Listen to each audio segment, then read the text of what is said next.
প্রিয় দর্শক সবাইকে স্বাগত জানাচ্ছি এনটিভি নিয়মিত স্বাস্থ্য বিষয়ক আয়োজন স্বাস্থ্য প্রতিদিন অনুষ্ঠানে। আপনাদের সাথে আছি আমি ডাক্তার সামিউল আওয়াল স্বাক্ষর। প্রতিদিনের মতো আজও আমরা একটি গুরুত্বপূর্ণ বিষয় নিয়ে কথা বলবো। আজ আমাদের আলোচনার বিষয় লিভারের সমস্যা। এই গুরুত্বপূর্ণ বিষয়টি নিয়ে আলোচনা করবার জন্য আজ আমাদের সাথে স্টুডিওতে রয়েছেন একজন বিশেষজ্ঞ চিকিৎসক। চলুন দর্শক, অনুষ্ঠানের শুরুতেই পরিচিত হয়ে আসি আমাদের আজকের অতিথির সাথে। ডাক্তার মোহাম্মদ ফখরুল ইসলাম চৌধুরী 1990 সালের সেপ্টেম্বর মাসে শরীয়তপুর জেলায় জন্মগ্রহণ করেন। তিনি 2013 সালে শহীদ সোহরাওয়ার্দী মেডিকেল কলেজ থেকে MBBS ডিগ্রি অর্জন করেন। এরপর তিনি চিকিৎসা বিজ্ঞানে উচ্চতর MD হেপাটোলজি ডিগ্রি লাভ করেন। বর্তমানে তিনি DG হেলথে কনসালটেন্ট হিসেবে কর্মরত। আপনাকে স্বাগত জানাচ্ছি আমাদের আজকের এই আয়োজনে। আপনাকেও ধন্যবাদ জানাচ্ছি এবং এনটিভিকেও ধন্যবাদ জানাচ্ছি আমাকে এই অনুষ্ঠানে স্বাগত জানানোর জন্য। স্যার, কি কি লক্ষণ উপসর্গ দেখে তিনি বুঝবেন যে তার লিভারের সমস্যা হয়েছে? লিভারের সমস্যা অনেক ধরনের হতে পারে। লিভারে যেমন শুধু লিভারের যে কোষগুলো থাকে, লিভার প্যারেনকাইমাল ডিজিজ হতে পারে, লিভারের রক্তনালী বা ভাস্কুলার ডিজিজ আছে সেখান থেকে ডিজিজ হতে পারে, অথবা পিত্তনালী বাইল ক্যানালি কোলি যেটা শুরু হয় সেটা লিভার থেকে শুরু হয়, সেখানেও সমস্যা হতে পারে। এটা ডিপেন্ড করছে কোথাকার সমস্যা হচ্ছে এবং লিভার ডিজিজটা কি অ্যাকিউট না ক্রনিক। যদি অ্যাকিউট ডিজিজ হয়, অ্যাকিউট হেপাটাইটিস, রোগী অনেক ক্ষেত্রেই জন্ডিস নিয়ে প্রেজেন্ট করবে, চোখ হলুদ হয়ে যাবে, প্রস্রাব হলুদ হয়ে যাবে, এরকম অবস্থায় রোগী প্রেজেন্ট করবে। অনেক সময় হেপাটাইটিস জন্ডিস ছাড়াও প্রেজেন্ট করতে পারে, কিন্তু লক্ষণ হিসেবে জন্ডিস হিসেবে প্রেজেন্ট করবে।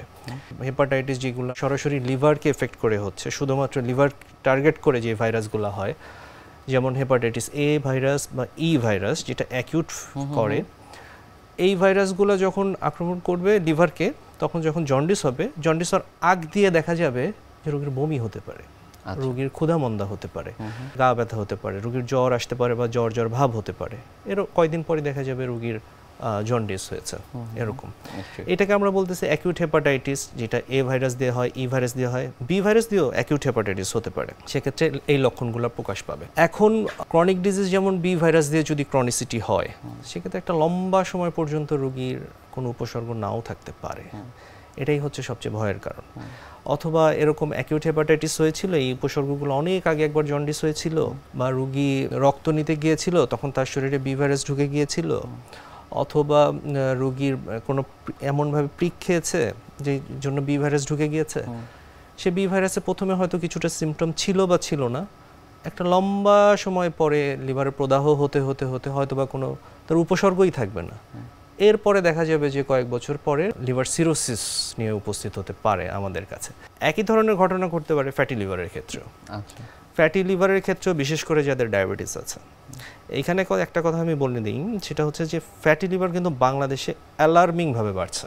40%, প্রতি 100 জনের ভিতর প্রায় 40 জনেরই ফ্যাটি লিভার থাকবে। এবং এইটা যদি আপনি ডায়াবেটিক পেশেন্টদের ক্ষেত্রে চিন্তা করেন, এই প্রিভ্যালেন্স আরও অনেক বেশি। সো দেখা গেছে রোগীর ডায়াবেটিস আছে, রোগীর ফ্যাটি লিভার আছে, হাইপার টেনশন থাকতে পারে, অথবা রক্তে চর্বি বেশি থাকতে পারে এবং স্থূলতা থাকতে পারে। এদেরও তেমন কোনো সিমটম নাই। এদের এই রোগীগুলো হয়তোবা বলছে যে একটু পেটের ডান পাশে একটু ভারী ভারী লাগছে, বা একটু ব্যথা করছে, বা ফ্যাটি ফুড খাওয়ার পর একটু ব্যথা হচ্ছে, শুধু এই সিমটমগুলো, অথবা কোনো ধরনের উপসর্গ নাই। ভয়ের ব্যাপার হচ্ছে এই ক্রনিসিটিগুলো যেই কারণেই হোক, সেটা B ভাইরাস হোক, ফ্যাটি লিভার হোক, C ভাইরাস হোক, অন্য যে কোনো কারণে হোক, ক্রনিসিটি থেকে একটা সময় রোগীর লিভার সিরোসিস ডেভেলপ করতে পারে। লিভার সিরোসিস হয়ে গেলেও যে রোগী উপসর্গ নিয়ে আসবে এমন না। কম্পেনসেটেড সিরোসিস আমরা যেটা বলছি, সেটা একটা লম্বা সময় পর্যন্ত রোগীর কোনো উপসর্গ নাও থাকতে পারে, শুধু দুর্বলতা থাকতে পারে। আমাদের কাছে আসলে আমরা কিছু শারীরিক পরীক্ষার মাধ্যমে কিছু সাইন পেতে পারি, তো রোগীর কোনো সিমটম বা উপসর্গ নাও থাকতে পারে। তখন কি হবে, এটা যেমন হচ্ছে একটা কয়েক বছর যাওয়ার পর রোগী তখন আস্তে আস্তে ডিকম্পেনসেশন সিরোসিস হবে। ডিকম্পেনসেটেড সিরোসিস হলে তখন লক্ষণ প্রকাশ পাবে। এমন হতে পারে রোগীর হঠাৎ করে পেট ফুলে যায়, লিভার সিরোসিসের লক্ষণটা প্রকাশ পায়। পেট ফুলে যাওয়ার রোগীগুলোর প্রায় 85%রই ডায়াগনোসিস আলটিমেটলি হবে লিভার সিরোসিস। অথবা পেট ফুলে নাই, অথবা হঠাৎ করে রোগী জানতো না যে তার লিভারের রোগ আছে, সে হচ্ছে যে রক্তবমি নিয়ে প্রেজেন্ট করতে পারে, মানে রোগীর হঠাৎ করে রক্তবমি শুরু হয়েছে, এইটা একটা উপসর্গ। অথবা রোগী অজ্ঞান হয়ে যেতে পারে, হয়তো মনে করছে রোগী স্ট্রোক করলো কিনা, কিংবা হাইপোগ্লাইসিমিয়া, সুগার কমে গেল, কিন্তু আসলে না, রোগীটা লিভার সিরোসিসের রোগীও হতে পারে। এবং আরও অ্যাডভান্স স্টেজে রোগী অনেক সময় ক্যান্সার নিয়ে প্রেজেন্ট করে, হেপাটোসেলুলার ক্যান্সার, কিছুই জানতো না তার সিরোসিস আছে, তার বি ভাইরাস আছে, তার ফ্যাটি লিভার আছে, কিছুই জানতো না। রোগী দেখা গেল ডান পাশে প্রচণ্ড ব্যথা হঠাৎ শুরু হয়েছে, লিভার ক্যান্সার নিয়ে আমাদের কাছে আসছে। এটা সবচেয়ে অসুবিধা হলো যে অনেক সময় উপসর্গ ছাড়াই রোগী একেবারে খারাপ স্টেজে চলে যেতে পারে। তো সতর্কতা এবং সচেতনতা লিভার রোগের ব্যাপারে এটা খুবই খুবই জরুরি। মূলত আসলে কোন কারণগুলো দায়ী এই লিভারের সমস্যার জন্য? কমন যেগুলো সেগুলো বলি। হেপাটাইটিস বি ভাইরাস, শুরুতেই আপনাকে ওয়ার্ল্ড ওয়াইড বলেন, বাংলাদেশের পার্সপেক্টিভে বলেন, হেপাটাইটিস বি ভাইরাস বাংলাদেশে 100 জন মানুষের পরীক্ষা করলে প্রায় 5 জনের hepatitis B virus actively positive আছে, HBsAg পজিটিভ। বা ওয়ার্ল্ড ওয়াইডও চিন্তা করি, সেটা হচ্ছে ফ্যাটি লিভার, যেটাকে আমরা NFLD বলছি, কেউ কেউ MFLD metabolic associated fatty liver disease বলছি। এবং এইটা বিশ্ব যত এগিয়ে যাচ্ছে এই ফ্যাটি লিভারের প্রিভ্যালেন্স তত বাড়ছে। হেপাটাইটিস সি ভাইরাসটা বলতে পারি, যেটা ক্রনিসিটি আমাদের করছে। বাইরের দেশের জন্য অ্যালকোহল, এই ছাড়াও উইলসন ডিজিজ আছে।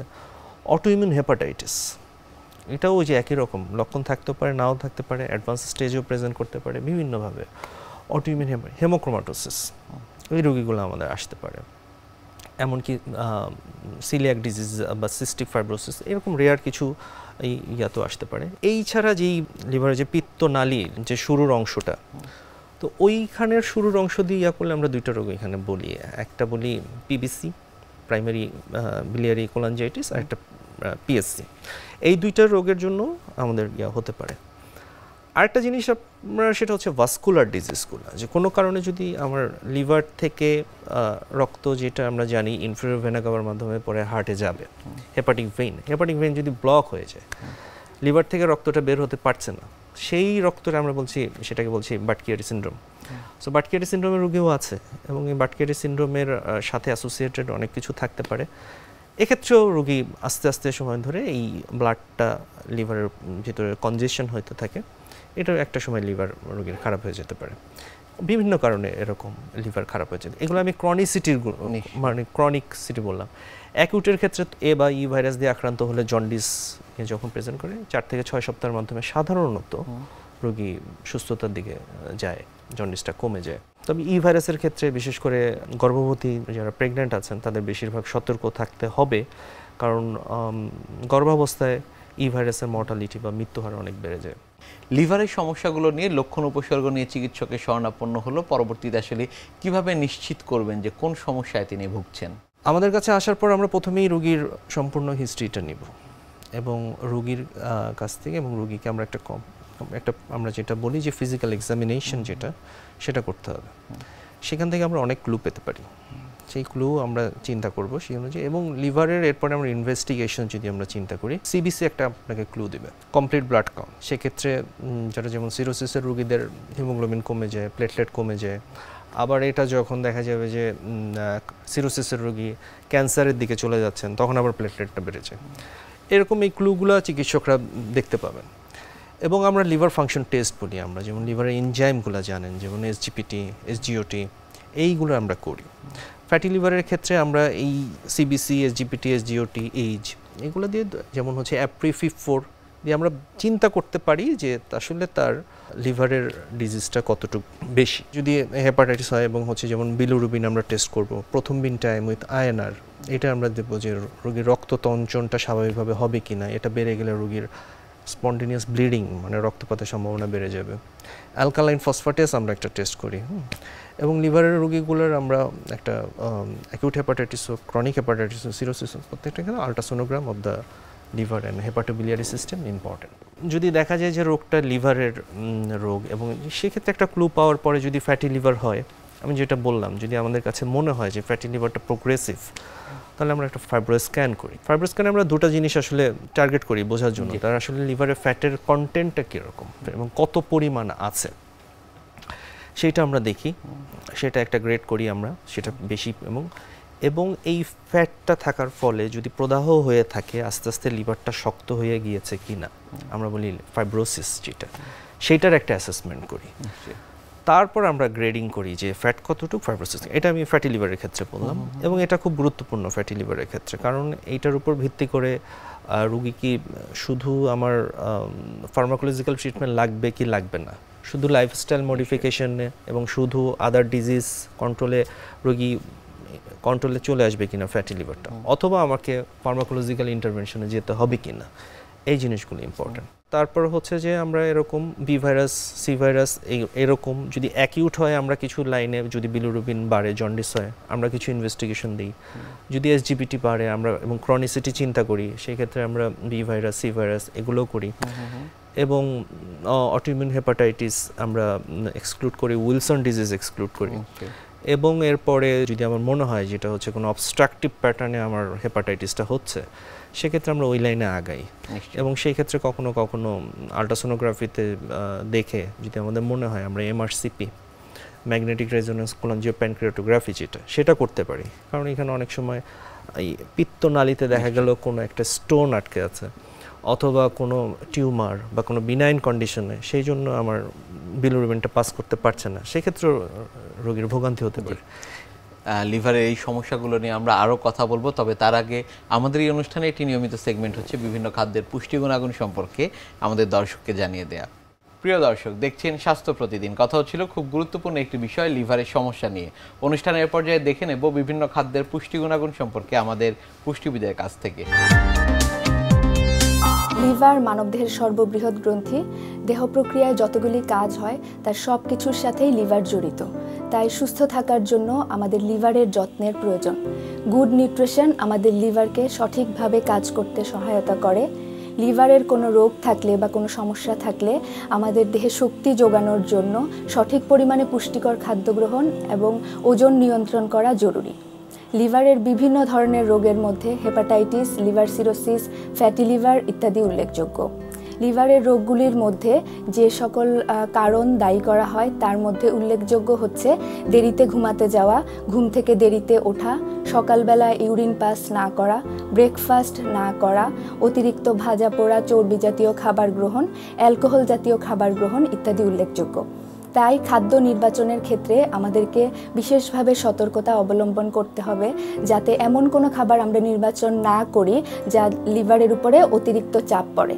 তাই খাদ্য নির্বাচনের সময় সহজপাচ্য অর্থাৎ সহজে হজম হয় এই ধরনের খাবার আমাদের নির্বাচন করা উচিত। তার মধ্যে সবজির ক্ষেত্রে যেমন আমরা পেঁপে, লাউ, ঝিঙ্গা এ ধরনের খাবার নির্বাচন করতে পারি। অনেকেরই ধারণা লিভার ডিজিজের ক্ষেত্রে প্রোটিন রেস্ট্রিকশনের প্রয়োজন, কিন্তু আসলে সব ক্ষেত্রে এই ধারণাটি ঠিক নয়। প্রোটিন দেহের গঠন, ক্ষয়পূরণ এবং বৃদ্ধি সাধন করে, কিন্তু লিভার ডিজিজের ক্ষেত্রে লিভার তার কার্যক্ষমতা হারিয়ে ফেলার কারণে লিভারে ওয়েস্ট প্রোডাক্ট তৈরি হয় এবং তা ব্রেইনে এফেক্ট করে, ফলে হেপাটিক এনসেফালোপ্যাথি দেখা দেয়। লিভার ডিজিজে স্টেবল রাখার জন্য, লিভারকে স্টেবল রাখার জন্য কিছু নিয়ম আমাদের মেনে চলা উচিত। যেমন দৈনন্দিন খাদ্য চাহিদার 60 থেকে 70% আমরা কার্বোহাইড্রেট জাতীয় খাবার থেকে নিতে পারি। এর মধ্যে হোল গ্রেইন জাতীয় খাবার যেমন রাইস, পাস্তা ইত্যাদি নিতে পারি। 20 থেকে 30% আমরা প্রোটিন জাতীয় খাবার থেকে নিতে পারি। এর মধ্যে vegetable protein, animal Lin protein হতে পারে। 10 থেকে 20% আমরা ফ্যাট জাতীয় খাবার যেমন পলি আনস্যাচুরেটেড ফ্যাট হিসেবে আমরা বাদাম, মাছের তেল ইত্যাদি নিতে পারি। সারাদিন 8 থেকে 12 গ্লাস পানি আমাদের নেওয়া উচিত। তাছাড়া সারাদিনের খাবারে সোডিয়ামের চাহিদা কখনোই 1 থেকে 1.5 গ্রামের বেশি হবে না। ক্যালসিয়াম এবং ভিটামিন ডি সাপ্লিমেন্ট আমাদের নেওয়া উচিত, কারণ এ সময় অনেক ক্ষেত্রে নার্ভাস সিস্টেমে অসুবিধা দেখা দেয়। তাছাড়া লো ব্লাড কাউন্ট হতে পারে। ভিটামিন সি জাতীয় খাবার হিসেবে আমরা আমলকি নিতে পারি, কারণ এই ভিটামিন সি আমাদের ভেজিটেবলের আয়রন অ্যাবজর্পশনে সহায়তা করে। অ্যান্টিঅক্সিডেন্ট জাতীয় খাবার আমরা নিতে হবে। তাছাড়া অ্যালকোহল জাতীয় খাবার অবশ্যই বর্জন করতে হবে। এক্সেসিভ ক্যাফেইন ইনটেক অর্থাৎ চা, কফি সারাদিনে কখনোই 2 বারের বেশি হবে না। তাছাড়া অতিরিক্ত পরিমাণে ভিটামিন এ, আয়রন এবং ভিটামিন B3 গ্রহণ করা যাবে না। তাই আমাদের শরীরকে সুস্থ রাখার জন্য সঠিক খাদ্য নির্বাচনের মাধ্যমে উচিত লিভারকে সুস্থ রাখা। লিভারকে সুস্থ রাখবার জন্য কি কি করণীয়? লিভারকে সুস্থ রাখার জন্য করণীয় সেটা হচ্ছে যেটা মনে রাখতে হবে যে কিছু নিয়মকানুন মেনে চলতেই হবে। যেমন আপনাকে স্ট্রেস ফ্রি থাকতে হবে একটা জিনিস, এবং হচ্ছে যে আমরা এই নাউডেজ যে আমাদের যে পেশাগুলো হয়ে যাচ্ছে, আমরা হচ্ছে যে আগে তো মানুষ পরিশ্রমের কাজ করত, নিশ্চয়ই এখন যেটা হয়েছে যে আমরা আসলে বসে কাজ করছি, ইভেন আমরা ডাক্তাররাও বসে কাজ করছি, সেডেন্টারি লাইফস্টাইল যেটা আমরা বলছি। তো এই ক্ষেত্রে আমাদের এই ফিজিক্যাল অ্যাক্টিভিটিটা বাড়াতে হবে, প্রতিদিন একটু হাঁটার অভ্যাস রাখতে হবে, আমরা যেন স্থূলতায় না ভুগি। স্থূলতা শুধু যে ফ্যাটি লিভার প্রিভেন্ট করবে তা না, এই স্থূলতা যদি আমরা নিবারণ করতে পারি, এটা যে শুধু ফ্যাটি লিভার নিবারণ করবে তা না, সেই সাথে এটা ডায়াবেটিসের জন্য উপকারী হবে, সেই সাথে এটা হাইপারটেনশনের জন্য উপকারী হবে কন্ট্রোল করার জন্য। আমাদের যদি ডায়াবেটিস থাকে, আমাদের অবশ্যই সেটা এফেক্টিভলি কন্ট্রোল করতে হবে। কারো কারো দেখা যায় যে শুধু লাইফস্টাইল এই ডায়াবেটিস ঠিক হয়ে যাচ্ছে, কারো কারো ওষুধ লাগে, কারো কারো ইনসুলিন লাগে, তো যার যেটা লাগে তাকে সেটাই নিতে হবে। ওনার ওষুধে কাজ হয়ে গিয়েছে দেখে আমি ইনসুলিন নিব না, এই মনোভাবটা আমাদের অনেক রোগীদের আছে যে কোনোভাবেই ইনসুলিন নেবে না, কিন্তু যার যেটা লাগবে তাকে নিতে হবে। হাইপারটেনশন কন্ট্রোল করতে হবে, বি ভাইরাস সি ভাইরাসের স্ক্রিনিং করতে হবে, সেক্ষেত্রে যদি থাকে তাহলে সে স্টেজ অনুযায়ী অবশ্যই ট্রিটমেন্ট করতে হবে। এবং সবচেয়ে বড় কথা যেটা বলতে চাই, লিভার রোগ এর সচেতনতা খুবই দরকার, বিশেষ করে গ্রামে গঞ্জের কথা আমি বলছি।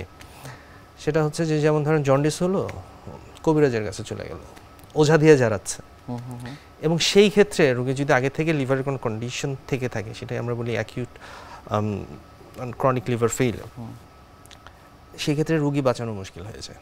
অথবা অ্যাকিউট লিভার ফেইলিয়ার, যে লিভার একেবারে ফেল করে গেলে এমন কোনো হার্বাল ওষুধ খেলো, বিশ্বজুড়ে অ্যাকিউট লিভার ফেইলিয়ারের সবচেয়ে বড় কারণগুলোর একটা হচ্ছে হারমোন মেডিকেশন। এই বিষয়গুলো নিয়ে যারা প্রান্তিক পর্যায়ে আছে তারা নিশ্চয়ই সচেতন থাকবে। অনেক ধন্যবাদ আপনাকে আমাদের আজকের এই অনুষ্ঠানে আসবার জন্য। আপনাকে অনেক ধন্যবাদ, এনটিভির দর্শকদের ধন্যবাদ। প্রিয় দর্শক, এতক্ষণ দেখছিলেন স্বাস্থ্য প্রতিদিন। কথা হচ্ছিল খুব গুরুত্বপূর্ণ একটি বিষয়, লিভারের সমস্যা নিয়ে। আশা করি আমাদের এই গুরুত্বপূর্ণ তথ্যগুলো আপনাদের অনেক বেশি উপকারে আসবে। অনুষ্ঠানের পর্যায়ে দেখে নেব কি থাকছে আগামী পর্বে স্বাস্থ্য প্রতিদিন অনুষ্ঠানে। শীতকালে আসছে, এই শীতকালে তার ভিতরে কিছু রোগ দেখা যায়, যেমন প্রথমে রেসপিরেটরি ট্র্যাক্ট ইনফেকশন, তার শ্বাস প্রশ্বাসের রোগ, নিউমোনিয়া, আরেকটা রোগ দেখা যায় যে ডায়রিয়া, এই শীতকালীন জনিত কিছু ডায়রিয়াও দেখা যায়। তারপরে বেবিগুলো যাদের অ্যাটোপিক প্রবলেম থাকে, অ্যালার্জিক প্রবলেম থাকে, তাদের অ্যালার্জিক প্রবলেমও সাধারণত দেখা যায়। বিশ্বের যে কোনো প্রান্ত থেকে যে কোনো সময় আপনাদের পছন্দের অনুষ্ঠান স্বাস্থ্য প্রতিদিন দেখতে ভিজিট করুন আমাদের পূর্ণাঙ্গ ওয়েব পোর্টাল www.ntvbd.com এ। এছাড়া এনটিভি সব জনপ্রিয় অনুষ্ঠান ও খবরের আপডেট পেতে ভিজিট করুন আমাদের ইউটিউব চ্যানেল ও ভেরিফাইড ফেসবুক পেজে। আজ এখানেই শেষ করছি, আগামীতে আবারও দেখা হবে। সে পর্যন্ত আপনারা সবাই ভালো থাকুন, সুস্থ থাকুন, এনটিভির সাথেই থাকুন। আল্লাহ হাফেজ।